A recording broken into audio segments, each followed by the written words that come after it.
أعوذ بالله من الشيطان الرجيم بسم الله الرحمن الرحيم الحمد لله رب العالمين والصلاة والسلام على أشرف الأنبياء والمرسلين وعلى آله الطيبين الطاهرين المعصومين أما بعد. القسم السادس الحال وهي لفظ تدل على بیان ہیئت الفاعل او المفعول به او کلیہما نحو جعلنی زید راکبا وضربت زیدا مشدودا ولقیت عمرا راکبین. وقد يكون فعل الفاعل معنويا نحو زید في الدار قائما لأن معناه زید استقر في الدار قائما. وكذلك المفعول به نحو هذا زيد قائما فإن معناه أنبه وأشير إليه قائما. والعامل في الحال فعل لفظا نحو ضربت زيدا راكبا أو معنى نحو زيد في الدار قائما. آج کے اس جلسے میں حال کی بحث کو بیان کرنا مقصود ہے. اور حال کیا ہے؟ حال یہ ایک ایسا لفظ ہوتا ہے کہ جو دلالت کرتا ہے فاعل یا مفعول بے کی ہیئت کے بیان پر، ان کی حالت کے بیان پر یا دونوں کی حالت کے بیان پر. یعنی جب فاعل نے اس فعل کو انجام دیا تھا یا مفعول پر یہ فعل واقع ہوا تھا تو وہ کس حالت میں تھا، کس حالت میں اس نے اس فعل کو انجام دیا. اور حال سے غرض اس فاعل کے یا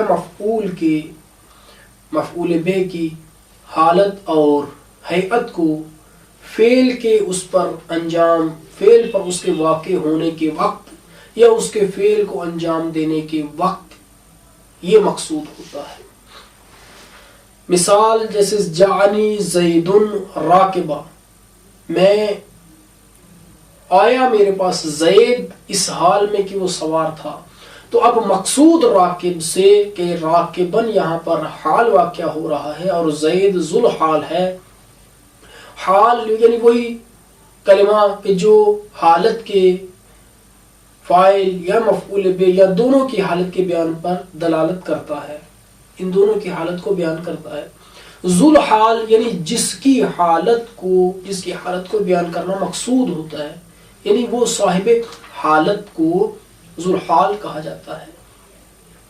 اس مثال میں جعلنی زید راکبا، زید فاعل ہے اور ذل حال ہے، اور متکلم کہہ رہا ہے کہ آیا میرے پاس زید اس حال میں کہ وہ سوار تھا.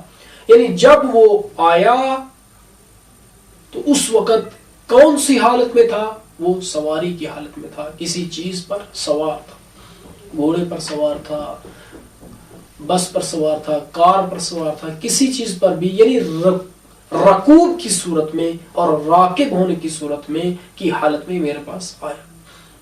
ضربت زیدا مشدودا، میں نے زید کو مارا اس حال میں کہ شدت کے ساتھ، یعنی اس کو مشدود یعنی باندھا ہوا ہونا، یعنی اس کو باندھا گیا تھا. یہ معذرت شدت کے معنی میں نہیں ہے بلکہ یہ مشدود یعنی فشد الوثاق اما من او بعد فداء. تو مشدود یعنی بندھے ہونے. میں نے زید کو مارا اس حال میں کہ اسے باندھا گیا تھا، رسی کے ساتھ ہو کسی اور چیز کے ساتھ.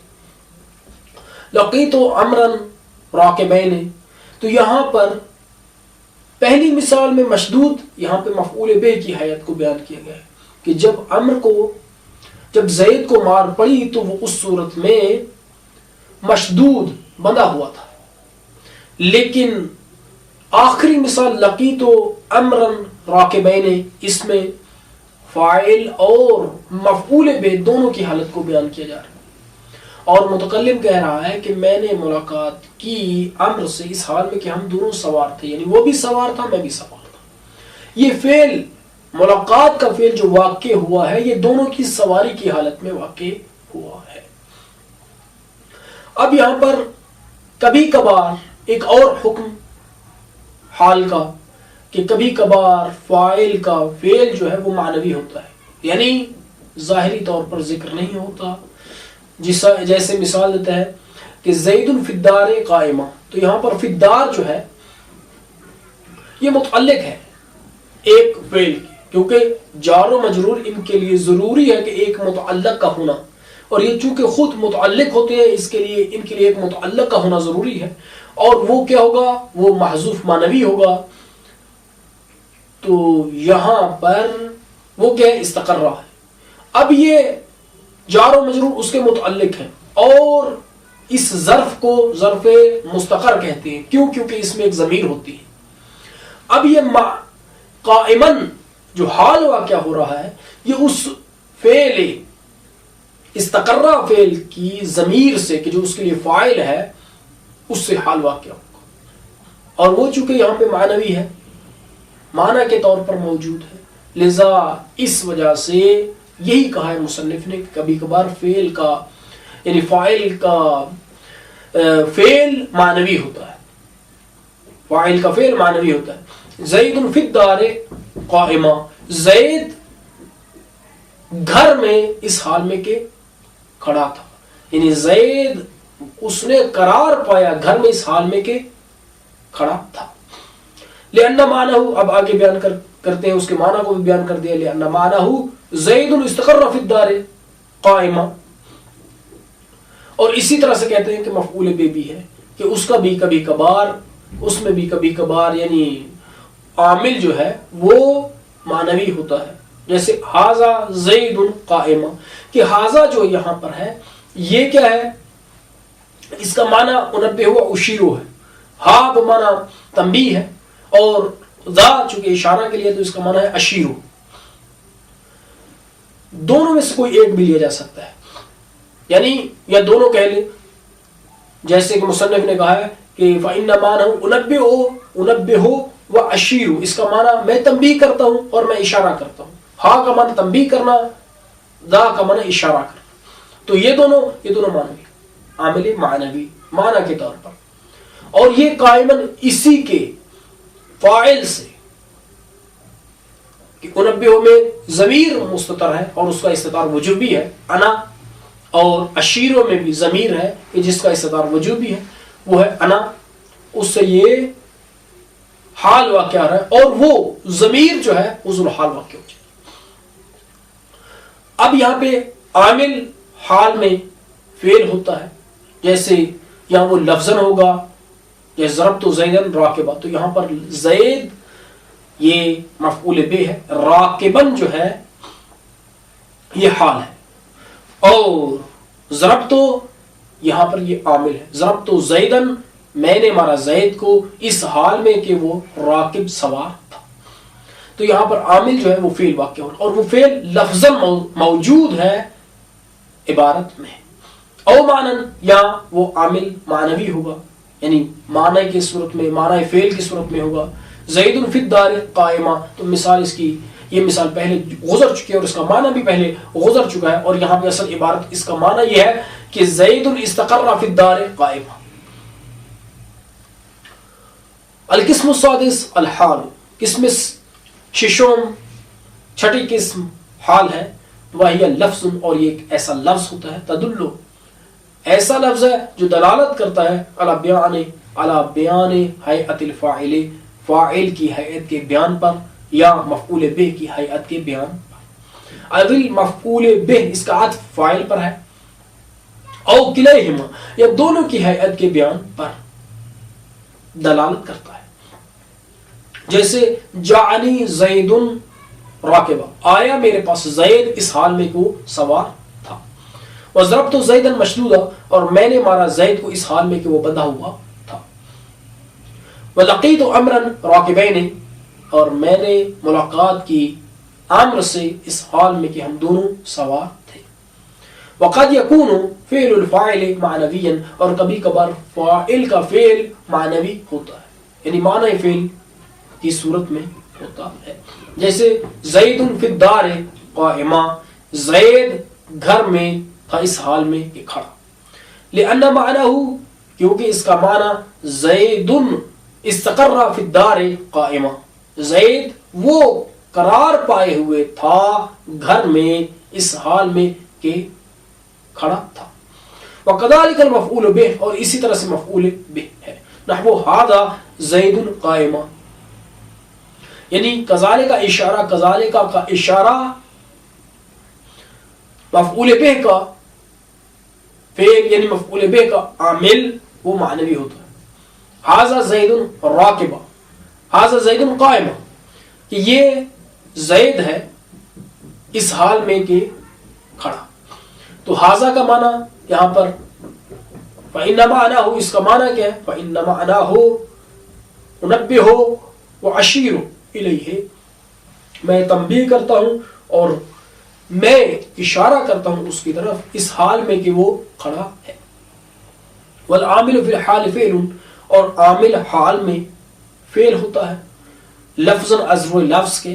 نحو ضربت زیدن راکبا، کہ یہاں پر ضربت ازر لفظ کے لفظ میں موجود ہے. او معنن یا ازر معنی کے، یہ تمیز ہے، معنن اور لفظاً یہ دونوں تمیز ہیں. اور یہ ولا عامل فی الحال فعل اس جملہ سے رفع ابہام کر رہی ہے. یا ازر معنی کیا ہوگا؟ جیسے زید فی الدار قائما، زید اس حال میں کہ وہ گھر میں، زید گھر میں اس حال میں کہ وہ کھڑا ہے. اب یہاں پر ہم عبارت کو دوبارہ پڑھیں گے اس جگہ سے. والعامل والحال نکرة ابدا وذو الحال معرفة غالبا كما رأيت في الأمثلة، فإن كان ذو الحال نكرة يجب تقديم الحال عليه. نحو جاءني راكبا رجل، لئلا يلتبس بالصفة في حالة النسب في قولك رأيت رجلا راكبا. وقد يكون الحال جملة خبرية نحو جاءني زيد وغلامه راكب أو يركب غلامه. ومثال ما كان عامله معنى الفعل نحو هذا زيد قائما، فإن معناه أنبه وأشير إليه حال كون زيد قائما. وقد يحذف العامل لقيام قرينة كما تقول للمسافر سالما غانما أي ترجع سالما غانما. اب حال کا ایک دوسرا حکم اس عبارت میں اس طرح سے بیان کرتے ہیں کہ حال نکرہ ہوتا ہے اور ذو الحال یہ غالباً معرفہ ہوتا ہے.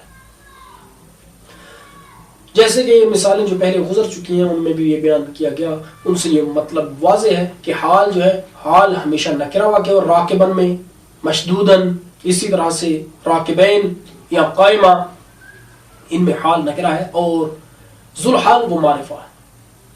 اب اگر ذو الحال، آیا ذو الحال نکرہ واقع ہو سکتا ہے یا نہیں؟ ہاں نکرہ واقع ہو سکتا ہے، لیکن اس کے لیے ایک شرط ہے. اگر ذو الحال نکرہ واقع ہو، اور حال تو ہوتا ہی نکرہ ہے، اگر کہیں فرض کریں حال معرفہ بھی ہو جائے تو اس کو مثال جیسے کہ سمدیہ میں یا بعد والی کتابوں میں آئے گا کہ وحدہ، یہ وحدہ اصل میں یہ نکرہ ہے اور اس کی اضافت ہوئی ضمیر کی طرف، تو اس کو حال قرار دینے کے لیے ہمیں تعویل کی ضرورت پڑتی ہے اور ہم اس کو منفردن کی تعویل میں کریں گے. اگر کوئی کہے کہ آپ کہہ رہے ہیں کہ حال نکرہ ہوتا ہے تو یہاں پر وحدہ حال واقع ہوتا ہے، وحدہ لا شریک لہ، تو یہاں پر حال ہے لیکن معرفہ ہے کیونکہ اس کی اضافہ ضمیر کی طرف ہے. تو اس کا جواب یہی ہے کہ یہاں پر اس کی تعویل کریں گے اور اس کو نکرہ کی تعویل میں کریں گے، یعنی منفردن، اور اس صورت میں یہ نکرہ ہو جائے گا. اب اگر ذو الحال نکرہ ہو تو پھر وہ اگر تو پھر یہاں پر ضروری ہے کہ حال کو اس پر یعنی ذوالحال پر مقدم کیا جائے. کیوں؟ تاکہ یہ التباس کے کہیں یہ حال جو ہے اس کا التباس صفت کے ساتھ نہ ہو جائے، اس التباس کو دور کر دی جائے. کیوں؟ کیونکہ صفت جو ہے وہ توابع سے ہے، صفت توابع سے ہوتی ہے اور توابع جو ہیں اپنے مطبوع پر مقدم نہیں ہوتے، اپنے مطبوع پر مقدم نہیں ہوتے. لذا ضروری ہے کہ جب حال کا ذوالحال نکرہ ہو تو اس ذوالحال کو بعد میں لایا جائے اور حال کو مقدم کر دیا جائے ذوالحال پر، تاکہ یہ التباس کہ کہیں یہ نہ کوئی سمجھے کہ یہ صفت ہے یا حال، یہ التباس دور ہو جائے اور معلوم ہو جائے کہ یہ حال ہے. کیونکہ حال جو ہے اپنے ذوالحال پر مقدم ہو سکتا ہے، لیکن صفت اپنے موصوف پر اپنے مطبوع پر مقدم نہیں ہو سکتی. اب کبھی کبھار جملہ بھی ہوتا ہے حال، جملہ خبریہ. اب خبریہ کی قید اس وجہ سے لگائی ہے، کیوں؟ اس لیے کہ جملہ انشائیہ نہ صفت واقعہ ہوتا ہے، نہ وہ حال واقعہ ہوتا ہے، اور نہ ہی وہ دوسری کوئی چیز واقعہ ہو سکتا ہے. یعنی جملہ انشائیہ نہ تو حال ہوتا ہے، نہ صفت، اور نہ ہی صلہ. صلہ کے لیے بھی ضروری ہے کہ موصول کے لیے جو صلہ واقعہ ہوگا وہ بھی جملہ خبریہ ہو، صفت بھی جملہ خبریہ ہو، اور حال بھی جملہ خبریہ ہو. کبھی کبھار حال جملہ خبریہ ہوتا ہے، جیسے مثالیں واضح ہیں. جاءنی زید وغلامہ راکب، یہ جملہ اسمیہ کی مثال ہے. وہ او یرکب غلامہ، یہ جملہ فعلیہ کی. یعنی جملہ خبریہ میں فرق نہیں ہے کہ خواہ وہ جملہ اسمیہ ہو یا جملہ فعلیہ، یعنی دونوں ہی صورتوں میں یعنی خواہ جملہ خبریہ اسمیہ ہو یا خواہ جملہ خبریہ فعلیہ ہو، دونوں ہی صورتوں میں وہ جملہ حال واقع ہو سکتا ہے. اور اس چیز کی مثال مصنف بیان کرتے ہیں آخر میں کہ جہاں پر معنی فعل اس کا عامل جو ہے، حال کا عامل معنی فعل ہوگا تو اس کی مثال ھذا زید قائم، یہاں پہ اس کا معنی انبہ واشیر الیہ ہے، اور یہی اس کے لیے عامل ہے. انبہ واشیر الیہ حال کون زید قائم. اور کبھی کبھار اس کے بعد یہ بیان آخری حکم یہ ہے کہ کبھی کبھار حال کے عامل کو حذف کر دیا جاتا ہے قرینہ کی وجہ سے، یا قرینہ حالیہ یا مقالیہ. تقول یعنی آپ مسافر سے کہتے ہیں کیا سالمن غانمن، اے ترجعو سالمن، یہاں پر عامل ترجعو تھا، یعنی تو لوٹے سالمن غانمن. تو اس عبارت کا ہم ترجمہ کریں گے. والحال نکرۃ ابدا، اور حال نکرہ ہوتا ہے ہمیشہ. ابداً یہ مفعول فی ہے، اور اس میں مفعول فی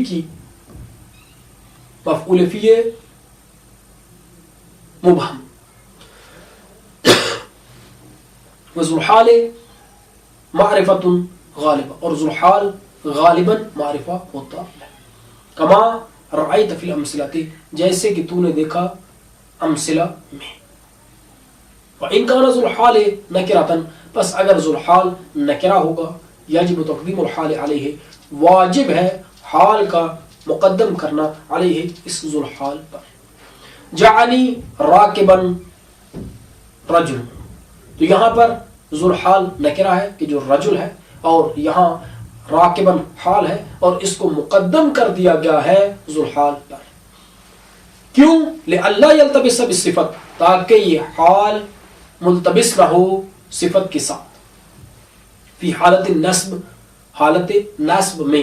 فی قول کا، تیرے قول میں، رأیت رجلا راکبا، کہ یہاں پر راکباً یہ صفت واقع ہو رہا ہے، اور جہاں پر یعنی پہلی مثال میں اگر ہم اس حال کو کہ جب اس کا ذوالحال نکرہ ہوگا ہم اس کو مقدم نہیں کریں گے، یعنی حال کو مقدم نہیں کریں گے ذوالحال پر، تو حالت نسبی میں یہ التباس ہوگا کہ نہیں معلوم یہ صفت ہے، نہیں معلوم یہ حال ہے. تو اس التباس کو دور کرنے کے لیے جب ذوالحال نکرہ ہو تو اس کو مقدم کرنا ضروری ہے. وقد يكون الحال جملة خبریہ، اور کبھی کبھار ہوتا ہے حال جملہ خبریہ، نحو جاءنی زید وغلامہ راکب، آیا میرے پاس زید اس حال میں اس کا غلام سوار تھا. او یرکب غلامہ، یا اس کا غلام سوار ہوتا ہے. ومثال ما کان عاملہ معنی الفعل، اور اس چیز کی مثال کہ جس کا عامل معنی فعل ہوتا ہے، نحو ھذا زید قائم، ھذا زید قائمہ ہے.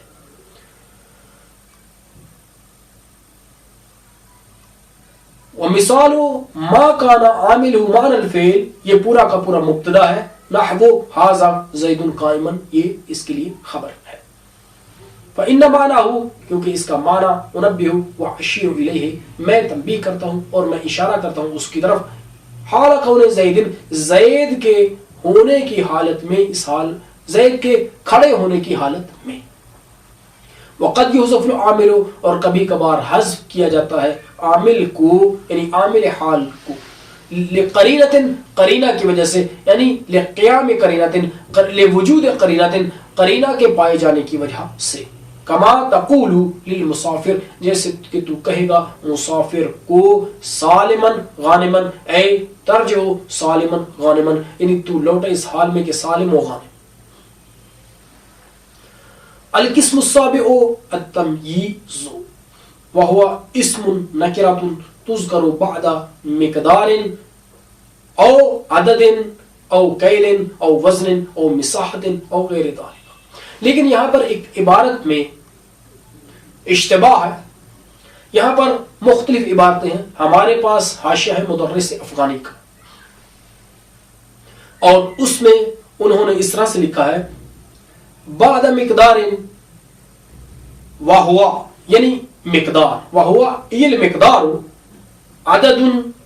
یہ ایک اور نسخے سے ہم نے دیکھا کہ وہاں پر وہوا اسم نکرۃ تذکر بعد مقدار وہو المقدار، یہ تو مدرس افغانی کا ہے. لیکن دوسرے نسخے میں بعد مقدار من عدد او کیل او وزن او مساحت، یہاں پہ من کے ذریعے سے بیان کیا گیا ہے، یعنی میں نے بیانیہ اور مقدار کا بیان کیا گیا ہے. اور یہاں پر جو عبارت ہے یہ ظاہری طور پر او یہاں پر نہیں ہونا چاہیے، چونکہ مقدار ہمارے پاس تمیز کی، جیسے کہ ان قریب ہم بیان کریں گے، تمیز کی دو صورتیں ہیں، مقدار ہے یا غیر مقدار ہے. تو یہاں پر مقدار اور اس کی اقسام کو بیان کیا جا رہا ہے، لذا صحیح یہی ہے کہ یا من ہو یا وہو المقدار، وہو عدد او کیل، ایسے ہونا چاہیے عبارت کو. مما فیہ ابہام لیرفع ذلك الابہام، نحو اندی 20 رجلا وقفیزان برا ومنوان سمنا وجریبان قطرا وما في السماء قدر راحة سحابا وعلى التمرة مثلها زبدا. وقد يكون من غير مقدار، نحو عندي سوار ذهبا وهذا خاتم حديد وفيه الخفز أكثر، نحو خاتم حديد. اس میں سابع یا وہ چیز جو منصوب ہے، ساتواں منصوب ہے، کس میں سابع؟ ساتواں منصوب وہ تمیز ہے. اب تمیز کیا ہوتی ہے؟ وہ ایک ایسا اس میں نکرہ ہوتا ہے کہ جس کو مقدار کے بعد، اب مقدار کی چند قسمیں ہیں، یا غیر مقدار کے بعد ذکر کیا جاتا ہے تاکہ وہ اس مقدار سے یا غیر مقدار سے ابہام کو دور کر دے. مقدار یا عدد میں ہے، یا کیل میں ہے، یا وزن میں ہے، یا مساحت میں ہے. عدد یعنی عدد واضح ہے، تعداد. کیل یعنی وزن، کیل یعنی پیمانہ ہے، وزن یعنی وزن ہے، مساحت یعنی پیمائش کرنے کا، پیمائش کرنا، مساحت پیمائش کرنے میں. یا ان کے علاوہ میں. مقدار کی یہ قسمیں ہیں جو ہم نے بیان کر دی، یعنی عدد ہے، کیل ہے، وزن ہے، مساحت ہے، یا ان کے علاوہ. اب اس اسم کو، اسم نکرہ کو ان کے بعد ذکر کیا جاتا ہے. کیوں؟ اس لیے کہ یہ ان سے ابہام کو دور کرتے. بعض دوسری کتابوں میں اس طرح سے بھی تعبیر کیا گیا ہے، یا ذات سے ابہام کو دور کرتی ہے یا جملہ سے ابہام کو دور کرتی ہے. تو یہاں پر مقدار یہی ذات ہے، اور جملہ جو اس کے بعد میں آئے گا وہ غیر ذات ہو جائے گی. اسم کہ جس سے ابہام کو دور کیا جاتا ہے وہ ہے ممیز، اس میں مفعول کے صیغہ کے ساتھ باب تفعیل سے. اور یہ تمیز کہ جو اس میں نکرہ ہوتی ہے اور اس ابہام کو دور کرتی ہے، اسے کہا جاتا ہے ممیز. اب وہ ممیز اس میں تام ہوتا ہے، اور اس کے عامل میں یہی ہے کہ جب یہ مقدار سے ابہام کو دور کرتی ہے تو وہی اس میں تام ممیز ہی اس کو نصب دیتا ہے، یعنی وہی ذات ہی اس کو نصب دیتی ہے. اور اگر یہ جملہ سے ابہام کو دور کرے تو وہی عامل جملہ، وہی جملہ اس کے لیے ناصب واقع ہوگا. اب مثالیں انہوں نے بیان کی ہیں، تو مثالیں چونکہ ہم نے کہا کہ تمیز جو ہے وہ دو چیزوں سے ابہام کو دور کرتی ہے، مقدار سے یا غیر مقدار سے. تو مقدار کی ہم نے کہا کہ چند قسمیں ہیں، عدد ہے، کیل ہے، وزن ہے، مساحت ہے یا ان کے علاوہ. تو اندی 20 رجلا یہ عدد کی مثال ہے. 20 یعنی میرے پاس 20 ہے، 20 ہے. تو یہاں پر 20 اس میں تام ہے، ممیز ہے، اور اس میں ابہام تھا. راجلن یہ تمیز ہے، ممیز ہے، اس نے اس ابہام کو دور کر دیا. یعنی کیا ہے وہ چیز کہ جو متکلم کہہ رہا ہے کہ میرے پاس ہیں، یعنی میرے پاس 20 ہیں. تو یہاں پر 20 میں ابہام تھا. اس کا معنی واضح نہیں تھا کہ آیا اس کے پاس 20 بکریاں ہیں، 20 بھیڑیں ہیں، 20 کیا چیز ہے وہ 20. تو جب متکلم نے راجلن کو ذکر کر دیا تو یہ 20 جو ہے اس کا ابہام دور ہو گیا. تو واضح ہو گیا کہ متکلم یہ کہنا چاہتا ہے کہ میرے پاس 20 مرد ہیں. اور یہ مثال عدد کی مثال ہے. قفیزان برن و قفیزان برن، یا قفیز اس کا معنی یعنی قفیزان یا قفیز کا تسنیہ ہے، قفیزان. برن یہ جو ہے اس کے لیے تمیز ہے. تو متکلم کہہ رہا تھا اندی قفیزان، میرے پاس 2 قفیز ہیں. برن ازر بر کے، یعنی میرے پاس قفیز ایک پیمانہ ہے. یعنی یہ مثال ہے کیل کی، پیمانے، کیل کی، وزن کرنے کی. میرے پاس 2 قفیز ہیں. بر یعنی گیہوں کو. جب تک بر کا ذکر نہیں کیا گیا تھا تو قفیزان میں ابہام تھا، اس کی ذات میں ابہام تھا کہ میرے پاس 2 قفیز ہیں. اب سامع یہ نہیں سمجھ رہا تھا کہ قفیز یعنی کیا. تو جب ہی اس نے برن کہا تو اس قفیزان کی ذات سے ابہام دور ہو گیا کہ میرے پاس 2 قیل ہیں گندم سے، ازر گندم کے یا ازر حنطہ جو کے. ومنوان سمنن یہ وزن کی مثال ہے. منوان ایک وزن ہے جو 2 رطل ہوتا ہے. اور یہاں پر متکلم کہہ رہا تھا اندی منوان میرے پاس 2 من ہے. مشخص نہیں تھا یہ منوان کیا چیز ہے. جب ہی ہم نے سمن کو ذکر کیا تو یہ منوان جو ہے اس کی ذات سے ابہام دور ہو گیا اور سامع یہ سمجھ جائے گا کہ اندی منوانے یعنی متکلم کہہ رہا ہے کہ میرے پاس دو یعنی جو اس کے پاس موجود ہے وہ گھی ہے، کوئی اور چیز نہیں ہے۔ وجریبان قطنن یہ مثال کی مثال ہے۔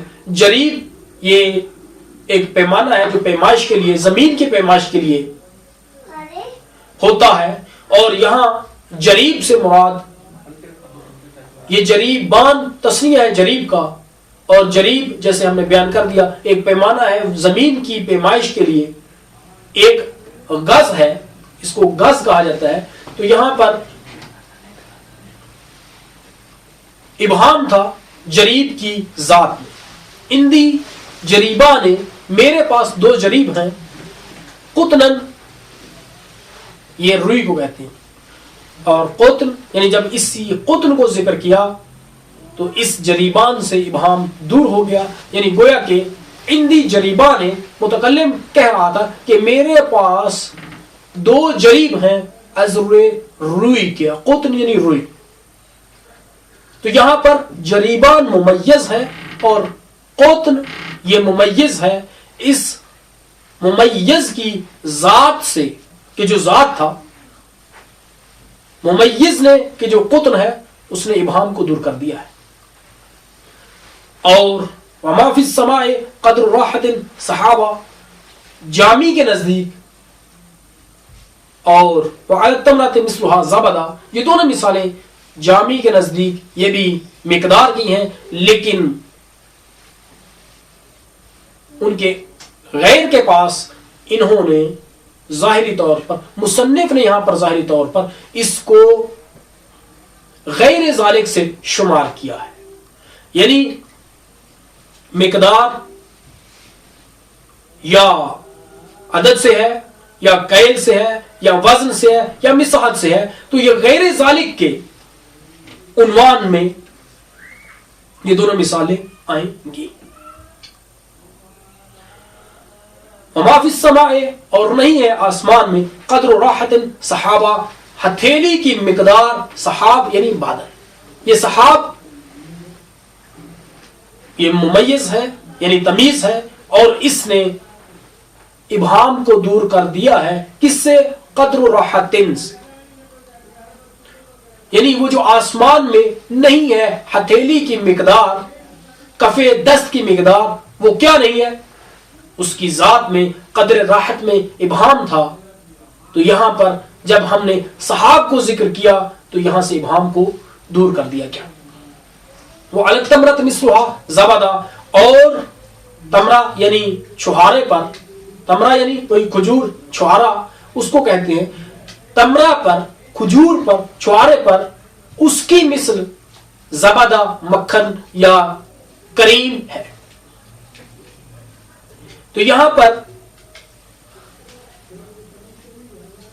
غیر ذالک کی یہ بھی ایک مثال ہے، کیونکہ عرب والے جب بھی تمرہ کھاتے ہیں، کھجور کھاتے ہیں، چھہارا کھاتے ہیں، تو یہاں پر اسی کی طرح اتنی ہی مقدار میں زبد لگاتے ہیں، مکھن لگاتے ہیں۔ تو اس لیے یہ زبدہ اس نے مثلها سے ابہام کو دور کر دیا ہے۔ وقد یکون من غیر مقدار، اب یہاں پر ہم نے چونکہ پہلے بیان کر دیا تھا کہ تمیز دو چیزوں سے ابہام کو دور کرتی ہے، یا مقدار سے یا غیر مقدار سے، مقدار سے یا غیر مقدار سے۔ تو اب مقدار کی ہم نے کس میں بیان کی تھی؟ عدد ہے اور کیل ہے، وزن ہے، مساحت ہے، اور اس کے علاوہ اب یہاں پر غیر مقدار وہ مصنف بیان کرتے ہیں اندی سوار ذهبا، تو یہاں پر جملہ ہے اندی سوار، میرے پاس سوار ہے، ذهبا یہاں پر بھی یعنی غیر مقدار، معذرتاً منکم ہم یہ ایک جملہ یہاں پر اندی سوار، یہاں پر جملے سے نہیں وہی ذات سے ابہام کو دور کیا گیا ہے۔ اندی سوار ذهبا، میرے پاس سوار ہے یعنی کنگن ہے، ازر ذهب کے، یعنی یہ مقدار سے نہیں ہے۔ هذا خاتم حدیدن، اور یہاں میرے پاس یا یہ جو ہے یہ خاتم ہے، انگوٹھی ہے، انگشتر ہے، حدید عذر حدید کے۔ اب یہ کہتے ہیں کہ جو آخری حکم یہاں پر بیان کرتے ہیں تمیز کا، وہ تمیز جو مقدار سے ہوتی ہے یا غیر مقدار سے ہوتی ہے، یہ غیر مقدار میں اگر مقدار میں نسب زیادہ ہے تو یہ غیر مقدار جو ہے اس میں کسرہ زیادہ ہوتا ہے۔ کیونکہ جب ہم اس سے ابہام کو دور کرتے ہیں تو وہ کسرہ کی صورت میں بھی دور ہو جاتا ہے، جر کی صورت میں بھی دور ہو جاتا ہے، جیسے خاتم و حدید۔ تو اس عبارت کا ہم ترجمہ کریں گے۔ القسم السابع التمیز، ساتویں قسم تمیز ہے۔ اس کو تلفظ کے اعتبار سے تمیز بھی کہا جا سکتا ہے، تمییز بھی، جیسے کہ مصنف نے لکھا ہے التمییز، تمیز ہے۔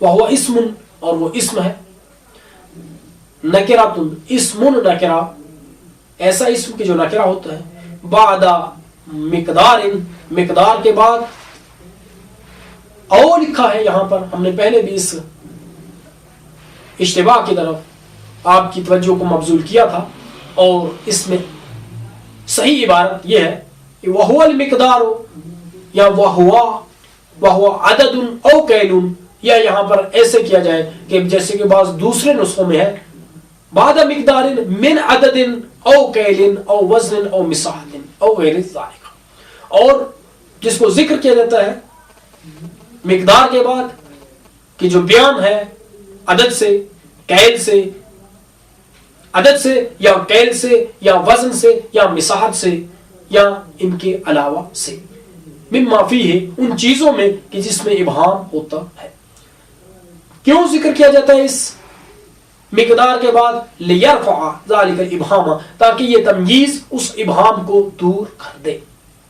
نحو عندی 20 رجلا، میرے پاس 20 مرد ہیں اور 2 قفیز بر ہیں، یعنی گیہوں ہیں، ومنوان سمنن، اور 2 من، 2 سیر میرے پاس ہے عذر گھی کے، یا 2 سیر گھی ہے، وجریبان قطنن، اور 2 جریب ہیں عذر قطن کے، یا میرے پاس اس طرح سے ترجمہ بھی کر سکتے ہیں کہ میرے پاس 2 جریب قطن روئی ہے۔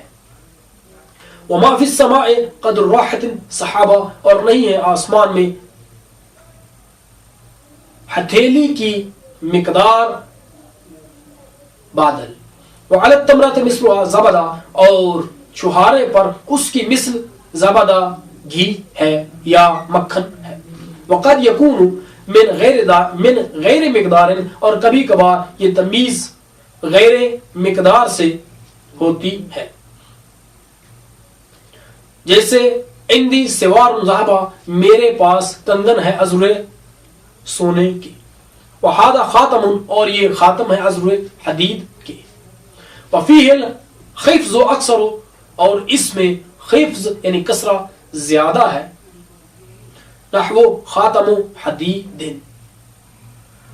خاتم حدید یعنی حدید کی، لوہے کی انگوٹھی۔ وصلی اللہ علی محمد وآلہ الطاہرین۔